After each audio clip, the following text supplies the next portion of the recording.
Hey, what is up guys? Welcome back to the channel and welcome back to Gran Turismo 7 and money guides are back. This time I'm going to be going through the update 1.27 cars and just trying my best to get some decent builds going, and we're going to use my personal favourite of the bunch first, the Alfa Romeo Giulia GTAm.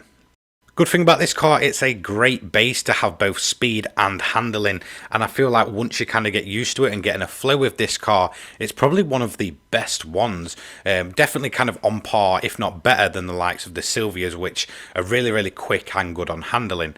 So here we go. If you want to buy this car for yourself, it's 220,000 from the Alfa Romeo dealership. As you can see, it's not a bad price. It's a little bit more expensive than some of the money methods, but in all honesty, I think you're just getting a brilliant car for your money.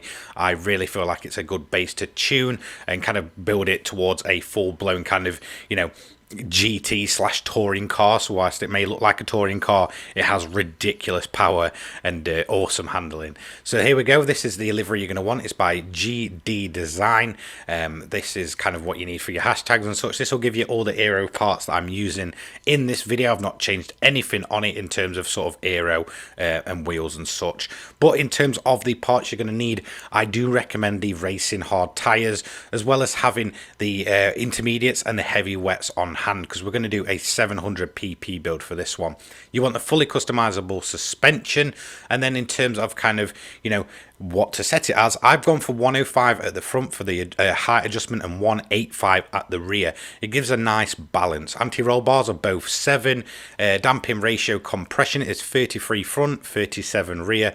Damping ratio expansion 43 front, 48 rear. Natural frequencies 220 front and 270 at the rear. Negative camber angle, dead easy this one, 2.0 for both. Toe angle at the front 0, so don't do anything with it. And then at the rear you can see it's 0.15 inwards. Then we've got the fully customizable LSD, and I've tried to keep this kind of to my liking. You can kind of change it if you need to. So for torques 20, sensitivity for the acceleration is 12, and braking sensitivity is 45. Now we do have the fully customizable racing transmission on this. It's much faster for your gear changes. I've not done individual gears, but I have set the top speed and the ratios to 360. But then we've got the fully customizable ECU, and as you can see, we are not limiting or ballasting this car at all, which is a massive plus side for this. Downforce, I've gone for 96 at the front, and then at the rear I've gone for maximum. This will keep it as planted as possible at the rear at 375. We're then running the high RPM turbocharger anti-lag system. Just make sure you've got that on. We've got the anti-lag set to weak. Put it on strong, it'll just go over. Racing intercooler, racing air cleaner, racing silencer, racing exhaust manifold, racing slotted disc brake system. Brake pads are racing. Then as you can see at the bottom, I've not really changed anything other than this bit up here on the drivetrain, which is the clutch and flywheel, which is racing. And then in terms of more permanent mods, it's polished ports and weight reduction stage 1. Feel free to pause at any moment. So let's get on to the strategy and really how I did. Now the first thing you want to do with this build is put it in fuel mix 6. Even without the turbo on, I just find the fuel consumption is not that good in this car. You can't quite stretch it to 3 laps. You kind of can with the non-turboed version, but in all honesty you sacrifice much more performance. You're kind of lifting off and coasting all the time. In all honesty, it'll just take you less time to really just kind of get it done and in the pits that a little bit extra. And in all honesty, overall it's more of a speed and handling build. Once you nerf the speed, you're just left with the handling, and you may as well just kind of run something like the Group 4 and such. Now I did find that it took me a while to kind of get used to how this car felt, but once you do, you'll get in a really good flow with it, and it just feels really good. Like you'll find yourself chaining those faster corners together nice and easy. You'll be able to get the speed down last minute, so you can really late brake with it. All in all, it's a very good car. Again, it just kind of takes that bit of getting used to, but once you have, you're all golden. As you can see, in terms of running it at fuel mix 6, the gears are a little bit strange, so you're going to see me short shifting. That's because I don't know if it's glitched or not, but when you're kind of on the in-car view, it will tell you to shift really early, but outside of it, when you kind of got the different rev gauge on, or whatever you want to call it, where it shows you your RPM and such, it'll just kind of look like it's really low. It seems to mainly happen in the higher gears, so gear 6 and 6, 7 and 8, kind of the weird gears that it'll tell you to shift really early. And I do actually recommend shifting early. It's because, you know, you're just kind of wasting performance by revving it out in like gear 7 too much.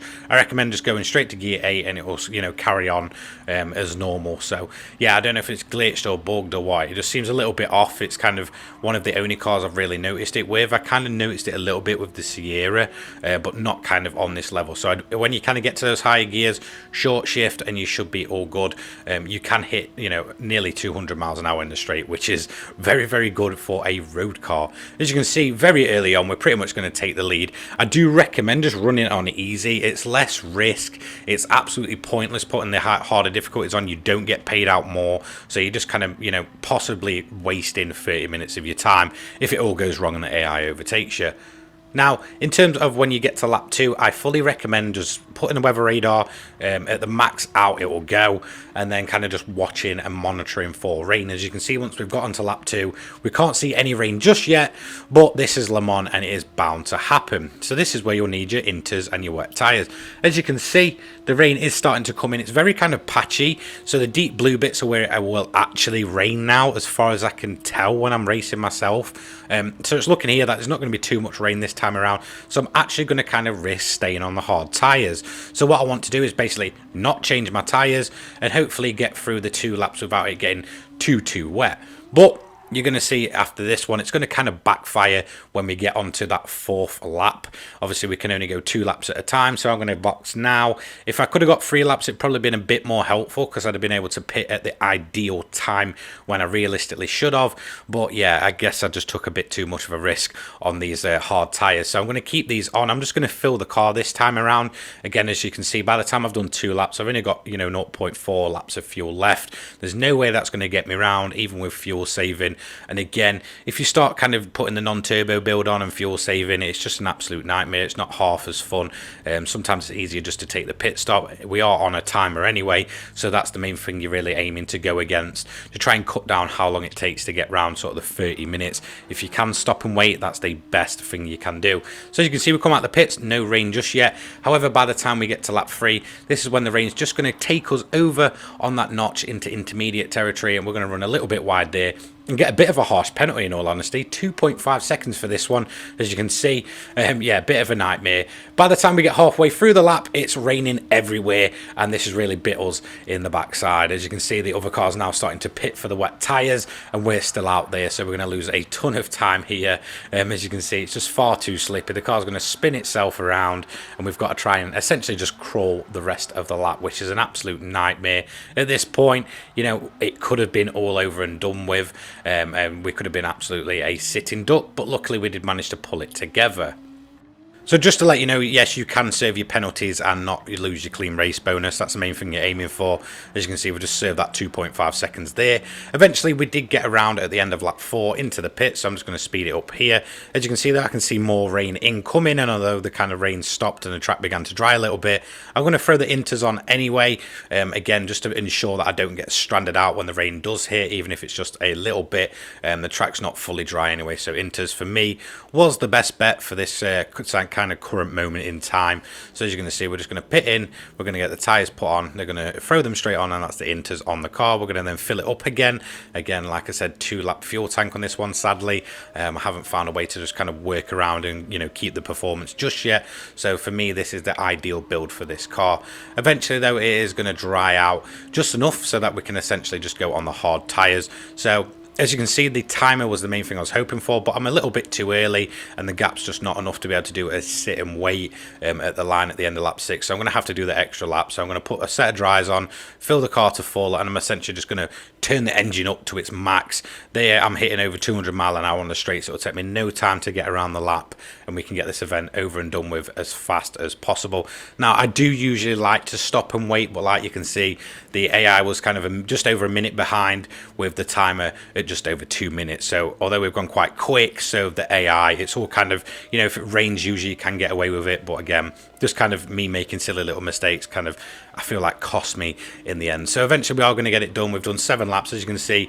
Only 5 of the AI are still going, with the rest already kind of, you know, done and you know, finished on the previous lap. As you can see, we're just going to slide around, get across the line, and it's job done. Really enjoying this build. There you can see we are across the line.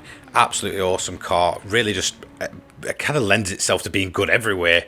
I really haven't found a track this car just doesn't like. You can build it in all sorts of ways. As you can see, eventually we finished 1.5 minutes ahead of the second place car, with a bunch of cars not even getting onto lap 7, so we wouldn't have been able to stop and wait anyway, sadly, which is a bit of a pain. Overall we did it in 32 minutes 29.892. We didn't get fastest lap. That's because it doesn't really count when you start pitting every 2 laps, but yeah, we did have a lot more pace than the rest of the AI, which is always good to see. So let's have a look how much we're going to get paid for that half an hour of work. For me personally, Le Mans is the best bet, and I'll explain why in a video probably tomorrow, maybe the day after. So we've got 825,000 for that one in around about 30 minutes. Reliable, easy, clean race bonus, and we're going to get a 3-star roulette ticket, which, you know, just, yeah, obviously. So there we have it. This is our first build of update 1.27. Whilst these are a bit overdue, I have been kind of, you know, focusing on end of year content, you know, Christmas period and stuff like that. So yeah, it's been a bit of a more laid back month for me, but I did kind of want to get some builds out just before the end of the year and ready to go fresh for 2023. So here's the first of the bunch. I will have a Bugatti build up. I'll then talk about Tokyo as well, because I feel like that really needs addressing. It's not the event it once was. Whilst it was kind of the titan of the money grind, it is currently just a little former shell of itself, sadly. So there we have it. That is the video over and done with. Thank you so much for your support. Don't forget to like, comment, subscribe, turn those notifications on so you don't miss an upload from myself. I upload GT7 each and every day. Links, they're all in the description down below, including Twitter, Discord, and my donation link. And I will catch you all tomorrow. See you later, guys. Take care. Peace.